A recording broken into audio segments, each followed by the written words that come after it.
Yes, I'm still here, Hollywood. And coming up on today's episode...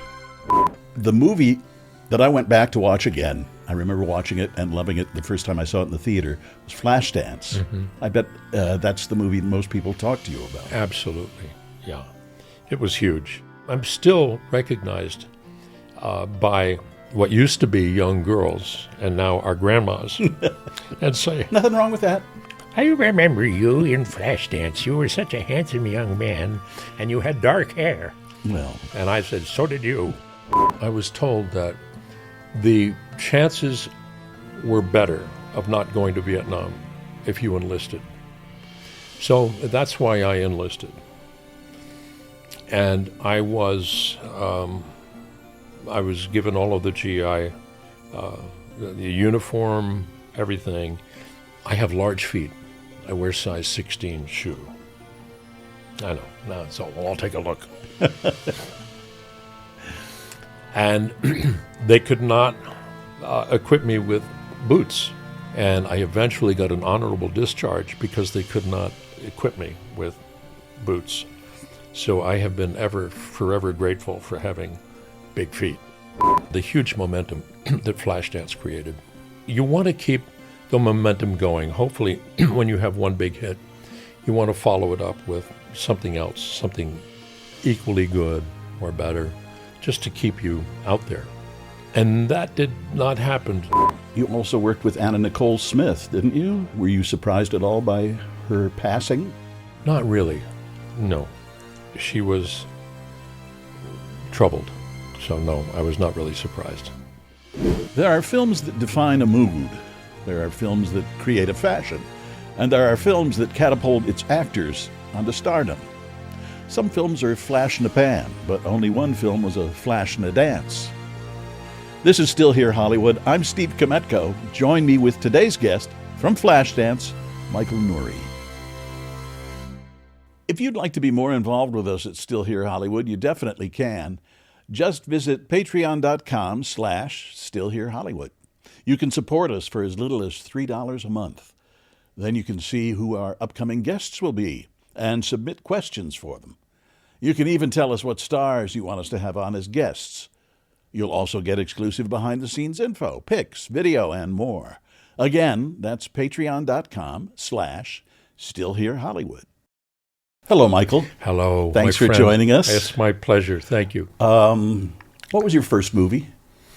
Goodbye, Columbus. Your first movie was Goodbye, Columbus? Goodbye, Columbus in 1969. Larry Pierce directed it. Ali MacGraw's first movie, Richard Benjamin, was in it. And I was maybe 22, 23. And I had only acted in school. I had no training. And I had one line in the movie where I went up to Ali MacGraw, and my line was, "May I have this dance?" And there was this Panavision camera, and Larry was up there, and he said, "Action." And what came out of my mouth was, "May I have this dance?" Just like that. And he said, "Jesus Christ, let's do it again." And I did it again, and I managed to squeak out the line. Many years later, I had a chance to work with Larry again. And he said, "Have you learned how to act yet?" How nice. So we ultimately had a friendship. But that was my first movie. Was that nerves or? It's nerves. Absolutely. How about today? Do you still get nervous in front of a camera? Yes, I do. You do? Yes, I do get nervous. Nervous, which turns into excitement. And I try to go with the excitement. Last week, I worked on a Ryan Murphy series, a new series called All's Fair, that stars Glenn Close and Kim Kardashian. Do we have to wait for that, for the planes? No. Yeah. Those are just airplanes. Yes. Those are airplanes. They're real. No, we have them in real time, real life. And I was playing, my character was driving the scene. I was playing a lawyer. And I had worked with Naomi Watts before on another Ryan Murphy show called The Watcher, and she is an absolute joy and delight to work with. I had worked with Glenn Close quite a while ago on, we played husband and wife on Damages, and that was a wonderful experience. We filmed that at the Silver Cup Studios and in Manhattan, and that was a joy working with her. And then, of course, the entire cast of Damages was wonderful. We had everybody, William Hurt, Ted Danson, Marty Short, a host of people. But this last week, I was nervous, and I'm always nervous when I'm about to go on set until I get into it, and I try to remember to let my partners do the acting, and I just listen. I recall as a reporter, the first time I had to go live without the benefit of a teleprompter, you get like, at least I did. I'll bet. Trying to remember everything you're supposed to remember. Sure. And not get anything wrong. Anyway, the movie that I went back to watch again, I remember watching it and loving it the first time I saw it in the theater, was Flashdance. I bet that's the movie most people talk to you about. Absolutely, yeah. It was huge. It had negative reviews when it came out. Lukewarm at best. It didn't get any positive reviews. But for some inexplicable reason, people went back over and over again to see it. When I saw it, when it opened in Westwood, it's the only time before or since that I have seen an audience give a movie a standing ovation and cheering for the movie. It was a great experience, and yes, it was the biggest, most popular film that I have ever been in, and it took me around the world. Paramount Studios sent us everywhere to promote it. So I'm still recognized by what used to be young girls and now are grandmas, and say, Nothing wrong with that. I remember you in Flashdance. You were such a handsome young man, and you had dark hair. Well, And I said, so did you. good for you. Do you ever have any contact or run into Jennifer Beals from time to time? No, I haven't had contact with her in a long time. No. Because she made quite an impression in that movie as well. Oh, huge. And her off-the-shoulder T-shirts. Oh, yeah, and leg warmers. And leg warmers, yeah. Kyle Hefner and I are still good friends. We're in touch. And the dog was great. Yeah, Grunt. Grunt, right. Yeah. He was what most people refer to as a pit bull. He was a pit bull, yeah. But great dog. Yeah. And working with Adrian Lyne, the director, was a delight. Adrian Lyne went on to do some great things apart from Flashdance. The movie I most remember him from, director, is Fatal Attraction. Fatal Attraction. He made a big splash with that one. Yeah. How did you get into acting? I'd say in high school. I went to a boarding school in Connecticut. And I was in the Glee Club. I loved singing. I've always loved singing. And we did a production of Gilbert Sullivan's Trial by Jury. And I played the judge. And I got a lot of laughs, a lot of applause, a lot of acknowledgement. And I think that's when the bug really bit me the first time. I was 15 years old at the time. I had no ambition or aspiration to be an actor at that time. It did not occur to me because the responsible avenue to take would have been to, I didn't know what I was going to do. I had no idea. It was to get into college and somehow avoid the draft, which was fast approaching in 1966 and 67. So I went to a college in Florida, Rollins College, in Winter Park, Florida, and got involved with the theater there. The regular curriculum was anathema to me. I was in sports. I was rowing in the crew. I had a motorcycle. I had a girlfriend, and that was my life. And the theater. And so I felt most at home in the theater. And then I went to Emerson College in Boston. Henry Winkler was there at the time I was there. I don't know whatever happened to him, but I wish him well. And I did some productions there. Wellesley College was not far away, and I did some theater there. And Hillary Clinton was there at the time that I was doing theater there. I don't know what has Happened become to of her either. Right. I wish her well. Yes. And then I enlisted in the Army, and I served in the Army Reserve for a period of time. And then when that was over, I went home to New York, and I got a job waiting tables at a bar and was auditioning for things.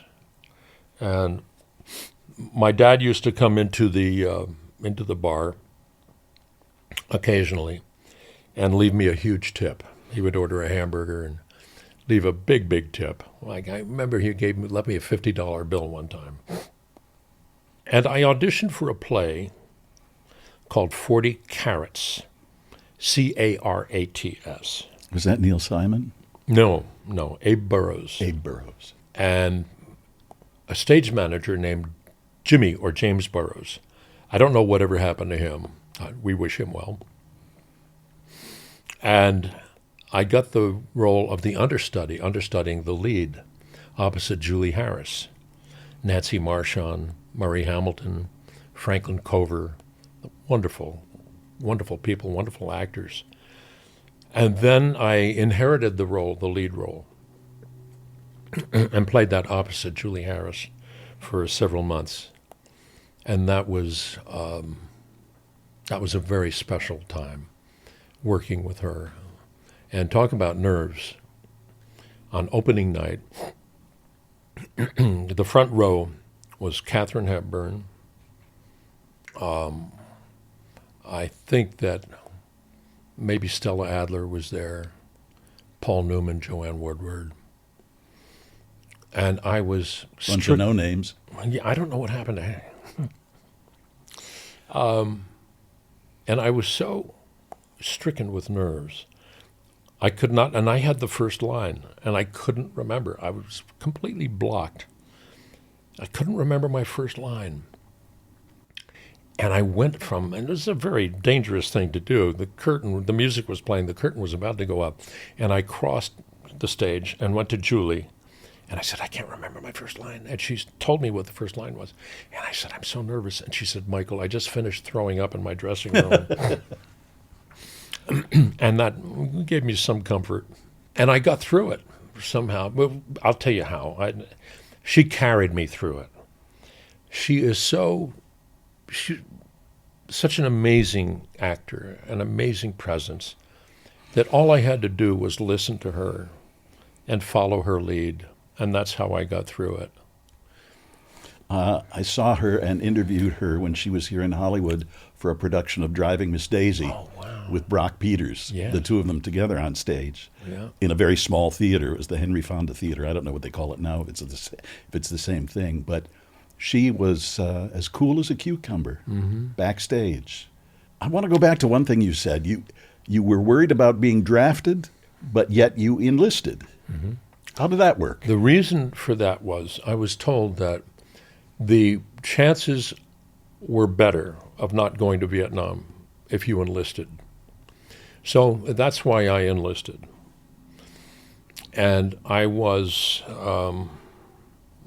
given all of the GI, the uniform, everything, and I had to go to meetings and go out into the woods outside of Boston and pitch a tent and shoot rifles and play soldier. I have large feet. I wear size 16 shoe. I know. Now it's all, well, I'll take a look. And they could not equip me with boots. So I was wearing high-top sneakers. And I eventually got an honorable discharge because they could not equip me with boots. So I have been forever grateful for having big feet. Mm-hmm. I thought mine were big at 12, but Well, that's size 16. still kind of normal. 12? 12, yeah. 16 is... Yeah, but you're 6'3", right? 6'2". 6'2". 6'2", but... Those feet have to carry a lot of height. Yeah. 6'2" is like NBA size. Basketball. I thought they were all a lot taller. I know the older I get, the taller everybody else is. I know. It's that spine thing. And we'll be right back. You also worked with Anna Nicole Smith, didn't you? Were you surprised at all by her passing? Not really. No. She was troubled. So no, I was not really surprised. How long have you been doing this now? If 68 or 69 was Goodbye Columbus, my math isn't so good. Mine isn't either, so we're going to have to just rely on the audience to fill in the blanks. Okay. My favorite memory? I have two. South Pacific, doing the national tour of South Pacific. We did that at the time of 9/11. And on the morning of 9/11, we were in rehearsal down on Union Square. So we were right there when the planes hit the towers. And there was deliberation about whether to take it on the road and continue the tour or not. It was decided to take it on the road. And it was particularly poignant because this was the first time that, since Pearl Harbor, that America was attacked by a foreign country. So we boarded planes out of Newark, which were practically empty, or nobody was flying. And we traveled around the eastern coast and southern states. And I have to tell you that it was a very emotionally rewarding time. The country needed healing, needed time to absorb what had just happened.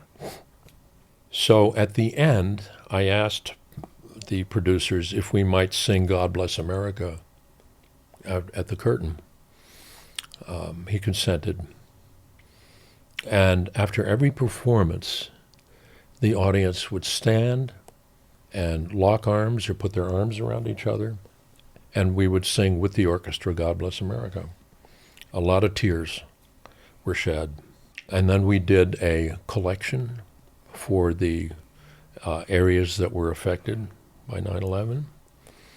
So we had a very strong sense of purpose. It was not just to entertain, but it was to be able to make a difference to the people who were affected by this. So there was that. There was South Pacific. And then there was Victor Victoria with Julie Andrews, Blake Edwards directing, a wonderful cast of people who have remained friends. And to this day, Julie Andrews never misses a birthday. Really? She always sends me a handwritten card. God bless her. And of course, she went through a very traumatic time when she lost her voice. And she has soldiered on. She's writing books with her daughter.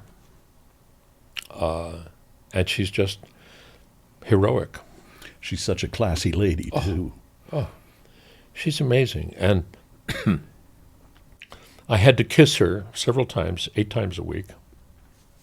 And I was thinking the first time I did it, I said, oh my God, I'm kissing the lips that have kissed Richard Burton and Robert Goulet, and what a delight. And then and I'll tell you a fun story about how that came about.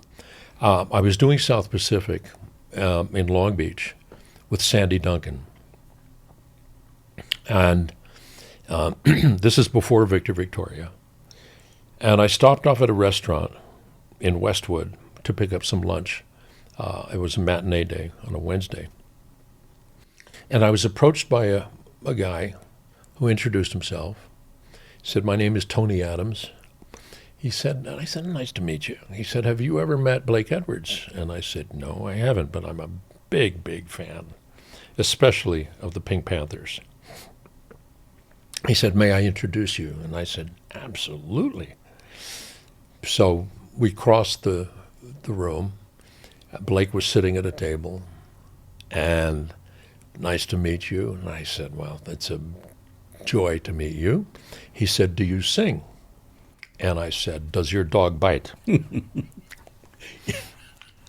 And he loved it. And it really kind of took off from there. He said, we're going to take Victor Victoria. Have you seen it? And I said, yes, I've seen Victor Victoria. But I have to tell you, it's the Pink Panthers that have made me such a huge fan of yours. He said, would you be willing to audition for us? And I said, in a heartbeat, yeah. And he said, well, we will get back to you and set that up. So then I had the thought. I said, why go into a room with an upright piano and sing something, anything, when I'm doing this full-blown production, just maybe 45 minutes away? So I offered to have them driven, provide a car for them, for him. It didn't occur to me that his wife would come. And they indeed came to the performance, and I told Sandy and the cast that Blake Edwards might be there at the performance. And then I told them when I found out that Julie Andrews might be coming too. So everybody was really excited. The whole cast were just beside themselves. Curtain came down. Blake and Julie came backstage. And of course, everybody was like, phew. Blake came over to me, put his hand out, and he said, let's go to Broadway. Wow. And that's how Victor Victoria happened. That was a good day. Oh, man. I was on cloud 9 for days. And then the music came. And I looked at the music. Henry Mancini was doing the music. Leslie Brickus was doing the lyrics. And I got a call. I answered the phone. Michael, this is Hank Mancini. Welcome aboard. Leslie Brickus and I have written a number for you. It's called King's Dilemma. And it is about an 8-minute recitative number. I want you to take a look at it. And he said, are you a tenor? What? I said, I don't know. He said, well, what is your range? Do you read music? And I said, no, I don't. And he said, did you get this job? And I said, Blake saw me in what's the play I was doing? I don't know. This was at least 60 seconds ago that I told you. Please. South Pacific. South Pacific. Okay, Yeah. sorry. Yeah, I was listening. Really, I was. I know, but I wasn't. So he said, I'm going to write this. We're going to write this song for you. And then I got it. And it was a lot. There was a lot of words. So I learned it, performed it, and it was a showstopper. I ask this a lot of, well, not a lot, but I have asked in the past of women of a certain age what it was like for them aging in Hollywood and how they handled it. How has it been for you? Because I remember, in Flashdance, you were still 6'2". Maybe at that time you were 6'3". I was 6'3". And you had dark hair and a square jaw, and you were, my God, you're the epitome of a leading man. And, as I understand, we get a little grayer, a little shorter. A little rounder. A little rounder. How has it been for you? Does it affect you? Sure. Sure, it affects me. After Flashdance, that was the time to strike while the iron was hot. Billy Friedkin got in touch with me and told me he wanted me to be in his new movie with Barbara Hershey. It was called Sea Trial. It was going to be done at 20th Century Fox.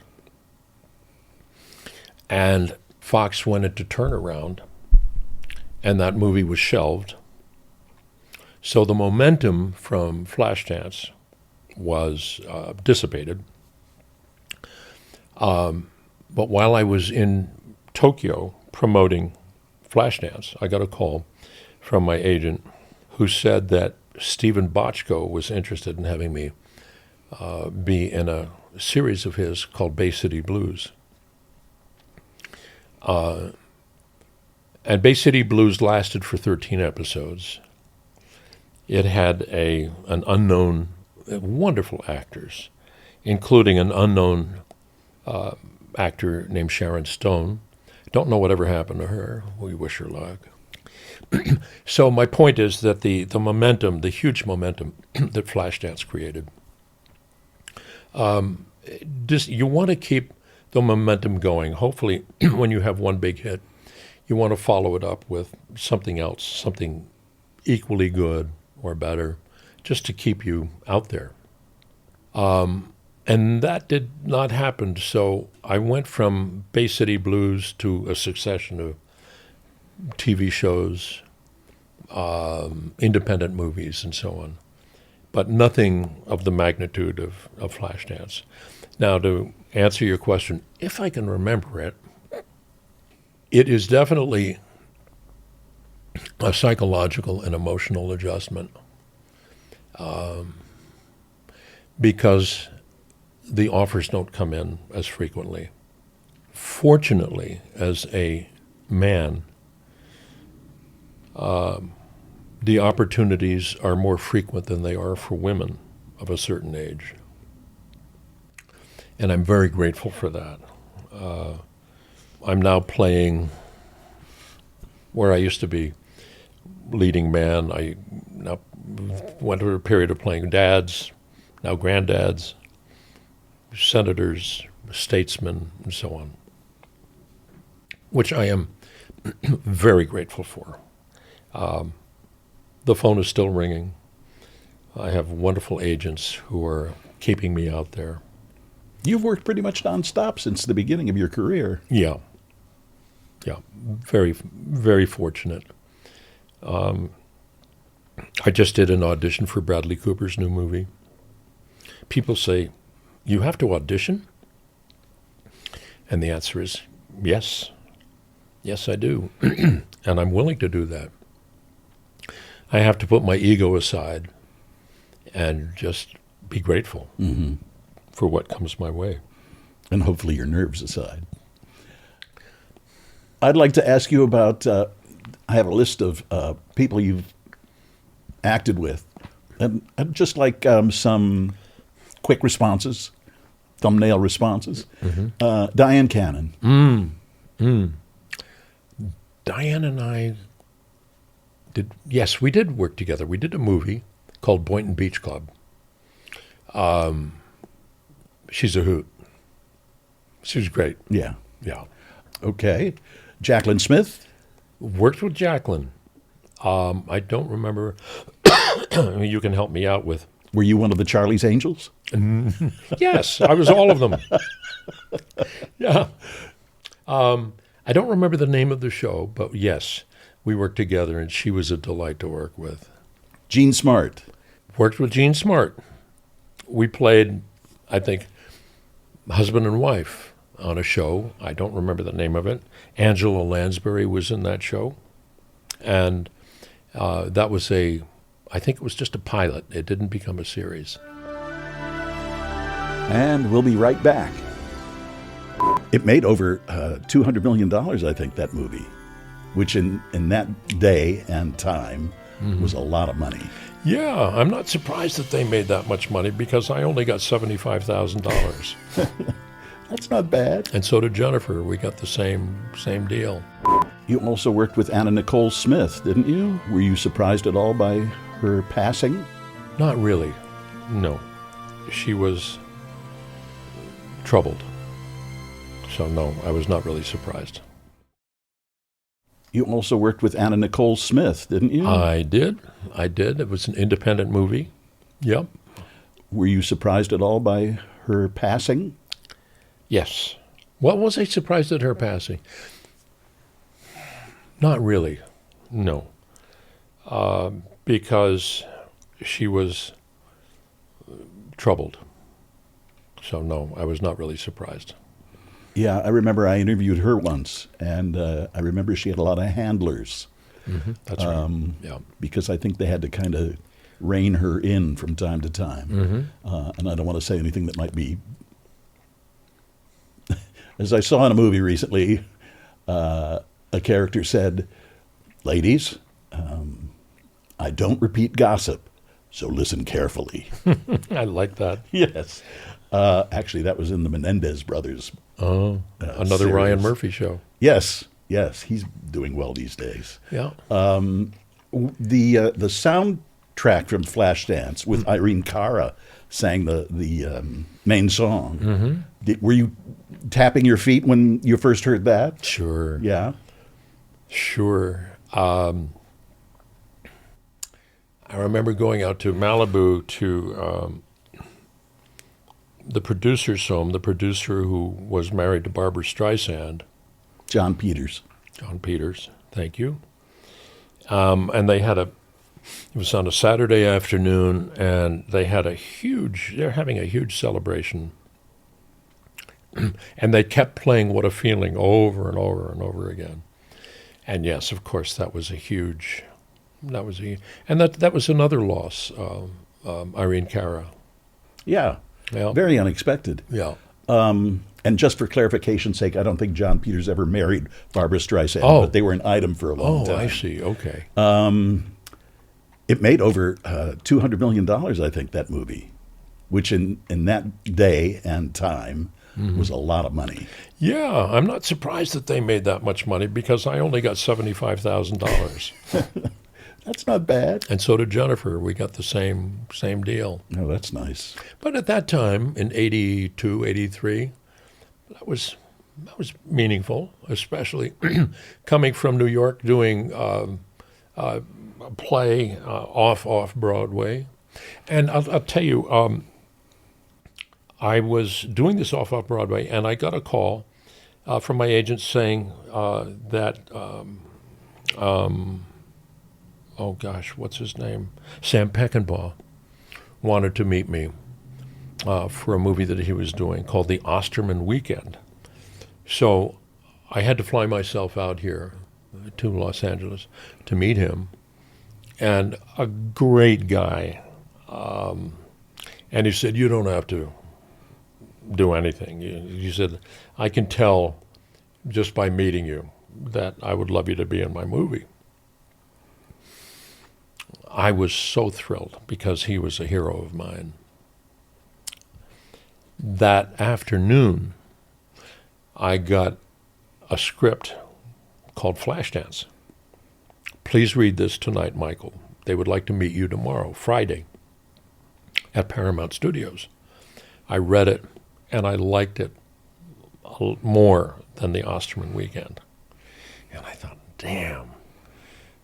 Well, of course, this was a enviable position to be in, to be offered. I went to audition on Friday afternoon for Adrian Lyne. And my agent, who was a very tough negotiator, went to 20th Century Fox and went to Paramount and said, because they were waffling, when I went in to audition for Flashdance, there was Mickey Rourke and Kevin Costner. They were up for the role also. And so Arnold Rifkin, my agent, really pushed them and said, you know, or get off the pot, because we've got this offer from Fox. And they hired me. And the rest is history. Mm-hmm. The Osterman weekend, unfortunately, did not do anything. Well. Yeah. And Flashdance became Flashdance. And you since went to work with Kevin Costner on Yellowstone, correct? Yes. Yes, Taylor Sheridan. I don't know what's happened to him either. Everything on television is either Ryan Murphy or Taylor Sheridan. Yes, and I worked with Kevin, and he was a delight to work with. I didn't have one scene with him, but he was so welcoming. And my scenes were with Kelly Riley. All of them were with Kelly, who plays Beth, his daughter. And I understand that tomorrow night, Sunday night, they're having a new episode of Yellowstone, which I'm excited to see. And Kelly was a joy to work with. She was amazing. Yeah. I think I saw a story on her recently where she told them she could ride a horse. They were looking for a horsewoman. And in reality, she said she couldn't, but she learned real fast. Yeah. And that was true of quite a few of the actors. They'd never ridden horses, but they lied to get into it. Yeah, well. Let me see. Do you have, I know, I've been out here working since the early 80s, and there have been people over the years who I've met who made a real impression on me. One of them was Betty Davis. Wow. Have there been people that you've met that really gave you a wow moment? Sure. Julie Andrews, Glenn Close, Julie Harris, Sean Connery. Oh. F. Murray Abraham in Finding Forrester. Funny story about... Do we have time? Yeah. For a funny story? We have editors, too. Good. Sean was he was a producer of Finding Forrester. Gus Van Sant was directing. And Gus said to me, I understand you do an impersonation of Sean. I said, no. He said, would you do it for the crew, the cast? I said, that was like putting a knife in a monkey's hand. And so I went to wardrobe. I got a kilt. I went to props. I got a golf bag. I filled the golf bag with bottles of Johnny Walker. Took all the clubs out. You just saw bottles of Johnny Walker. I went to makeup. I had them powder my hair to make it look as much as they could like Sean Connery. And I walked onto the set, and Gus was directing a scene. F. Murray Abraham was there doing the scene. And they started laughing. And I said, what the are you laughing at? I'm producing this movie, and you're all sitting there laughing. What the are you laughing at?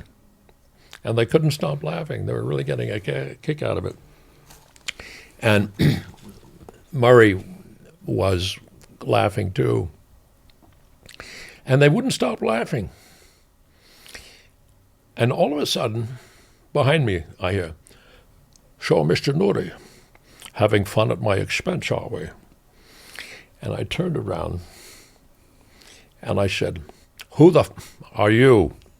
I'm producing a goddamn movie here. Get off of my set. And after that, I mean, that broke the ice because he was so intimidating to everybody. I mean, he's a giant.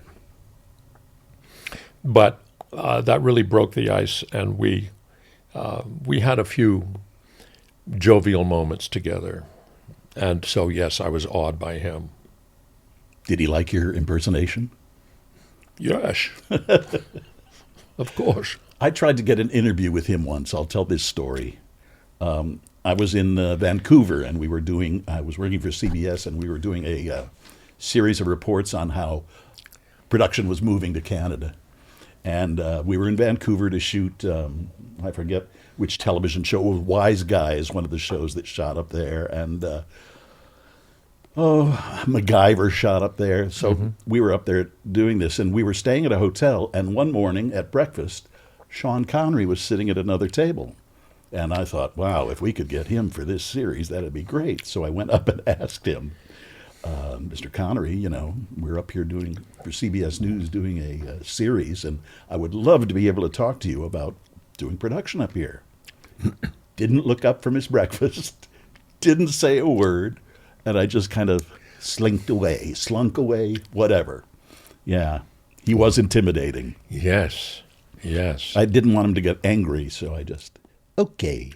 I had an experience like that with Pavarotti. It's when he was performing at, it wasn't the Hollywood Bowl, but it was when the Three Tenors were doing a concert here in L.A. And I had a really good seat, and I had a VIP backstage pass.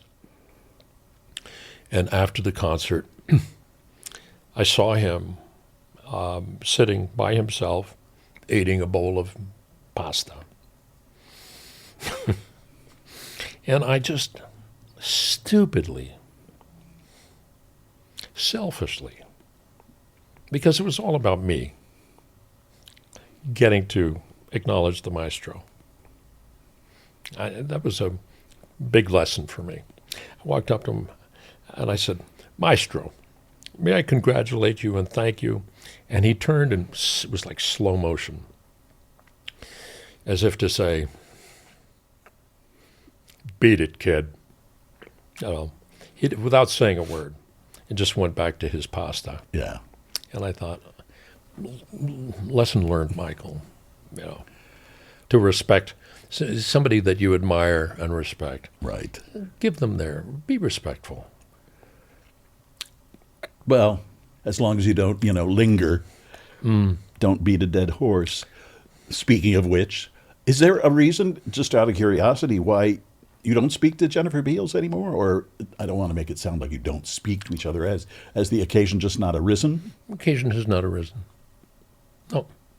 We've seen each other. Maybe the 40th anniversary of Flashdance with Adrian Lyne. And we had occasion to see each other then. But nothing more than that. It really was a landmark film for producers Simpson and Bruckheimer as well. Mm-hmm. What was it like working with them before they became so huge? Top Gun was one of the films they produced. Sure. A number of other noteworthy movies. Mm-hmm. What was it like working with them as a team? I didn't have anything to do with them. They would show up on set from time to time. I had heard stories that there was some issues about the way Adrian was shooting scenes. He used to have a lot of smoke and colors and so on, which were very effective for the mood of the show. But I had heard that the producers did not like that. They didn't like all of the smoke and the style that Adrian wanted to create. But aside from that, I really had very little to do with Jerry or Don. As you mentioned on the phone when we were talking the other day, maybe we should address the elephant in the room. Let's get it out of the room. Which, yes. Were you depressed by the news? I still am, in shock and dismayed, and anxious about what the next 4 years hold for us. And what is most disturbing to me is how divided the country is. That's very troublesome to me. And what that indicates of how divided we are. But to answer your question, I am adjusting to it. I've got my fellow cohorts, and we help each other try to be philosophical about it. And one of the things it's forcing me to do is to practice gratitude and really focus on the blessings in my life. So that's where I'm at. But I am adjusting, and it's a challenging adjustment. You know, I'm reluctant to say too much about the president-elect because it stirs up such nasty comments on our podcasts and stuff, although we try to avoid it. This is about Hollywood, not about politics. But it's not just about politics. That's what's problematic about it. It is about core beliefs and about decency. It's not about politics, really. Yes, there is the political aspect of it, but it really goes to humanity and what are our core beliefs about what is meaningful about humanity. Do we just take all of the things that we were raised and grown up with about being kind, being compassionate, do unto others as you would have them do unto you? The golden rule, yeah. That's what's really troublesome to me. And yes, I understand that there's a lot of blowback from expressing our feelings about it. I won't say it, our feelings. So I try to take because I've gotten a lot of blowback too from posts that I've put on Instagram and Facebook and so on. So I just try to stick with feeling concerned about the divide in the country. That's what's really troublesome to me. You know, a few years ago in Chicago, I worked the polls. I was a volunteer. And they contacted me this year and said, you know, you want to come help us out again? And I thought, I don't want to, because I'm afraid of who could be waiting outside the door, you know. In Chicago, we say vote early and vote often. But it's not a joke anymore. No. Nope. So what is your, going forward, how are you going to face this? Relying on the support of like-minded and like-hearted people who I keep close to me. I was talking to a really good pal of mine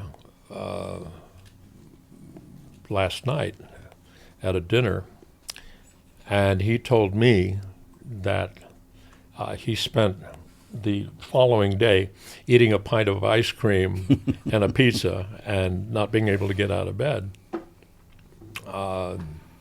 So we all have, my friends all have a version of that. And moving forward, I think it's to really keep friends close and in whatever way to weather through it. And I think it's about counting blessings for the blessings that we do have in our life, and not focusing. And I'll tell you one of the things. I'm not going to. I had a ritual of watching the news every night while I had dinner, and that is history. I'm not doing that anymore. Good, bad, both sides. No more news at night because it's too troublesome for me. It affects my my sleep and my serenity. I understand completely. Enough. A friend of mine, Bruce Valanche, Sure. had posted. Wonderful guy. Yeah, he had posted that he turned off MSNBC and went to TCM, Turner Classic Movies. And I thought, wow, that's a good idea. And I know exactly where the two are. MSNBC is 317 on my cable. TCM is 319. That's what I did exactly last night when I went out for dinner. I've been a Lawrence O'Donnell fan for many years, and last night when I went out to dinner, I put it on TCM. It was Guys and Dolls, and refreshing. Who do you wish you'd had the chance to work with that might not be around anymore? As an actor or producer or anybody? As an actor. As an actor. Well, I'll tell you somebody that I admire greatly, who I would like to work with, is Malcolm McDowell, who is a friend. I did a stage reading in Santa Barbara last weekend of a show called The Boys Next Door.